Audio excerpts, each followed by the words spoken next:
فوق القانون الدولي وقد تفلت من العقاب. يفترض ألا يسمح بحدوث ذلك، وكل الدول والأطراف يجب أن تلتزم بالقانون الدولي وأن إندونيسيا قوة في الانتخابات الرئاسية. المصلحة الوطنية لإندونيسيا هي الأولوية.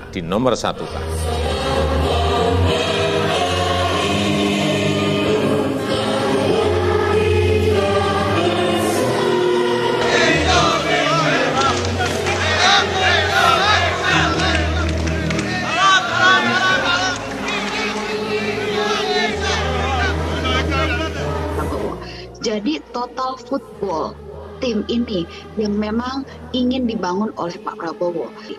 Tim yang tentunya aware atau sadar bahwa pemimpin tertinggi di sini tidak main-main. Untuk berbakti pada negara dan bangsa akan kami jalankan dengan sebaik-baiknya. Dengan penuh rasa tanggung jawab.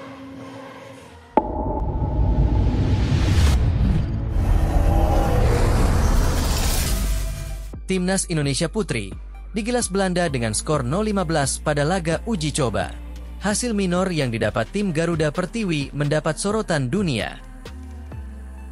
Tentu ini jadi motivasi bagi sepak bola Indonesia, bukan bahan renungan yang harus berlarut-larut. Ayo bangkit Garudaku. まず強いオランダとできたのはすごく良かったと思います。多くの失点はして残念なところはあります。次につながると考えてます。また選手たちと一緒にビデオを見て振り返って次に生かそうと考え。Sekedar info, duel skuad Garuda Putri versus Belanda berlangsung di Stadion De Vijverberg, Doetinchem, Sabtu, 26 Oktober 2024. Menghadapi pemain-pemain yang memperkuat klub Eropa, pasukan Satoru Mochizuki tersebut dibuat kewalahan. Pada paruh pertama, Timnas Indonesia Putri tertinggal setengah lusin gol. Masuk babak kedua, tim Garuda Pertiwi masih tampil di bawah tekanan. Serangan bertubi-tubi yang dilancarkan Belanda membuat Timnas Indonesia Putri harus bekerja ekstra keras untuk bertahan. Pada akhirnya, Claudia Skeuneman dan kawan-kawan tak mampu menahan gempuran tim oranye dan menelan kekalahan 0-15. Bagi Timnas Garuda Putri, ini bukan kekalahan telak perdana pada FIFA Matchday Oktober 2024. Sebelumnya, tim Garuda Pertiwi juga menyerah 0-9 dari klub asal Jepang, Nojima Stella, 9 Oktober lalu. Selain itu, Putri Garuda juga takluk 1-11 dari klub asal Belanda, ADO Den Haag pada 23 Oktober lalu. Kekalahan telak Timnas Indonesia Putri mendapat sorotan dunia.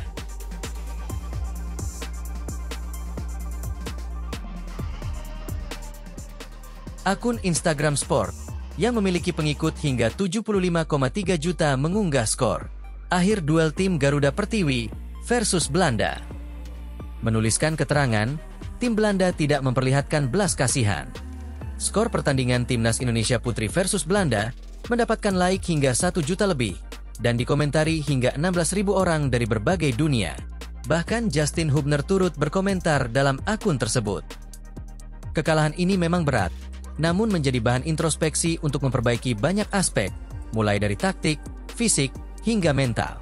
Dengan dukungan dan motivasi, termasuk dari pemain dan fans, kekalahan ini bisa dijadikan pelajaran untuk menciptakan tim yang lebih tangguh di masa mendatang.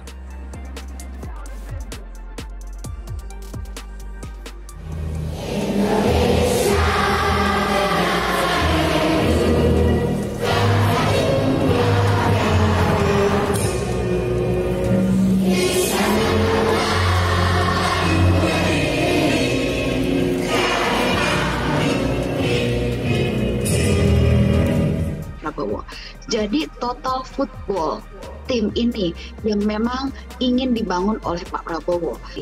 Tim yang tentunya aware atau sadar bahwa pemimpin tertinggi di sini tidak main-main, yang memiliki kesatuan rasa untuk membela bangsa ini. Untuk berbakti pada negara dan bangsa. Tidak akan mengizinkan bangsa manapun untuk mengganggu kita. Akan kami jalankan dengan sebaik-baiknya. antara Indonesia dan Bahrain kembali memanas setelah kekalahan telak 15-0 yang dialami timnas putri Indonesia melawan Belanda. Namun, bukan kekalahan itu yang menjadi pusat masalah, melainkan ulah seorang selebgram asal Bahrain bernama Noaimi. Kali ini, bukan masalah politik atau urusan olahraga, tapi lebih dalam dari itu. Kehormatan simbol bangsa Indonesia, yaitu lagu kebangsaan Indonesia Raya. Lagu yang sakral ini kembali jadi sorotan setelah seorang selebgram asal Bahrain melakukannya dengan cara yang dianggap merendahkan dan menyinggung jiwa nasionalisme Indonesia.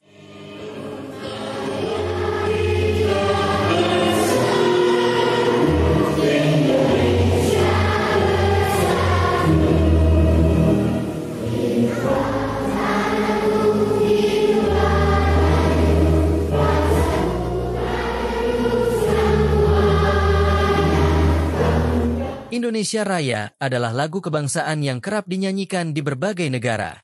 Banyak juga anak-anak luar negeri yang dengan polos menyanyikannya sebagai bentuk penghargaan.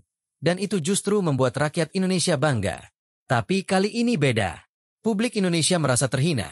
Karena Noaimi, sosok yang sudah dikenal sering membuat sensasi, memainkan Indonesia Raya dengan biola sebagai instrumen dalam sebuah unggahan video yang dianggap sengaja bernada melecehkan. Noaimi menampilkan ekspresi wajah yang dianggap tidak sopan, dengan mulut terbuka lebar dan gerak tubuh yang tampak sengaja menunjukkan sikap tidak hormat. Ekspresi yang ditunjukkan Noaimi dianggap melecehkan lagu kebangsaan Indonesia, bahasa tubuh dan sikapnya yang dinilai mengarah pada ejekan yang melewati batas. Hal ini bukan sekadar penampilan biasa, melainkan bentuk penghinaan terhadap simbol negara yang sakral. Banyak yang menyuarakan pendapat di media sosial bahwa tindakan semacam ini menunjukkan kurangnya pemahaman dan rasa hormat terhadap budaya serta kebanggaan bangsa lain. فوق القانون الدولي وقد تفلت من العقاب. يفترض ألا يسمح بحدوث ذلك. وكل الدول والأطراف يجب أن تلتزم بالقانون الدولي. التنافس والتدافع أمر طبيعي وأن إندونيسيا قوة في الانتخابات الرئاسية. والمواجهة المباشرة خطيرة، وهذا ما نسعى دائما لتجنبه. إندونيسيا مستقلة وفاعلة، فنحن نتصادق مع الجميع. لكن المهم هو المصالح الوطنية. المصلحة الوطنية لإندونيسيا هي الأولوية. تسعى إندونيسيا للانضمام إلى منظمة التعاون الاقتصادي والتنمية. Namo Buddhaya, Rahayu Rahayu, Merdeka! Merdeka! السيد برابو أن يدار بطريقة. Situasi ini menjadi pengingat bahwa simbol kebangsaan seperti lagu Indonesia Raya harus selalu dihormati oleh siapapun. Dukungan simpati dari berbagai belahan dunia menunjukkan bahwa penghormatan terhadap lagu kebangsaan Indonesia memiliki nilai universal. Tidak masalah jika selebgram asal Bahrain ini menjadi viral. Mari kita berdoa bersama agar ia segera menerima hukuman yang berlaku, baik dalam hukum agama maupun hukum negara. Saya yakin, dengan doa kita bersama secara gotong royong, permohonan ini akan dikabulkan, apalagi tindakan tersebut jelas salah. Presiden Prabowo Subianto dan mantan Presiden Joko Widodo juga berdiri bersama dalam menghadapi permasalahan yang mengguncang rasa nasionalisme rakyat Indonesia. Sebagai pemimpin negara, Prabowo dan Jokowi tahu bahwa simbol-simbol kebangsaan, khususnya lagu Indonesia Raya, bukanlah sekadar lagu. Di dalamnya tersimpan sejarah, kebanggaan, dan doa seluruh rakyat Indonesia yang telah diwariskan dari generasi ke generasi.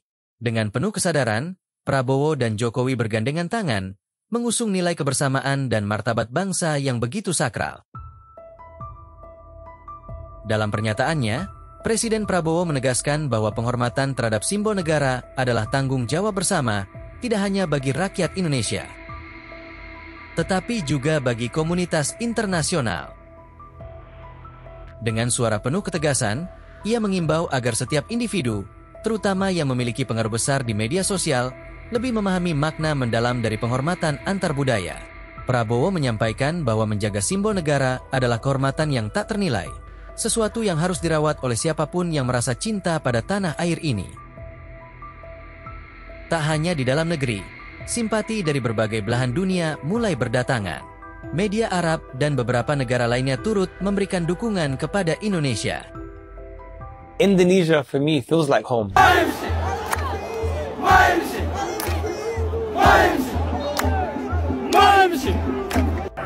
Sound is amazing. Everyone sings, yo, ayo, everyone stands up. Yeah. And you really feel the energy and the family. Mereka menyuarakan empati dan rasa hormat terhadap lagu kebangsaan Indonesia, serta mendukung upaya Prabowo dan Jokowi dalam menjaga martabat bangsa. Dukungan dari berbagai negara seakan menjadi kekuatan tambahan bagi rakyat Indonesia. Sebuah pengingat bahwa rasa hormat dan nilai sakral bangsa adalah bahasa universal yang dipahami oleh siapapun. Momen ini bukan hanya tentang menjaga simbol negara, tetapi tentang menjaga jiwa bangsa itu sendiri. Prabowo dan Jokowi menunjukkan kepada dunia bahwa bagi Indonesia, cinta kepada tanah air adalah harga diri yang tidak bisa dinegosiasi.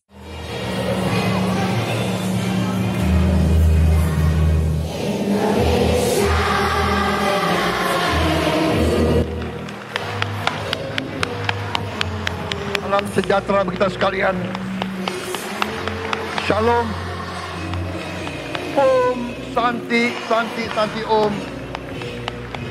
Namo Buddhaya. Rahayu, Rahayu. Merdeka!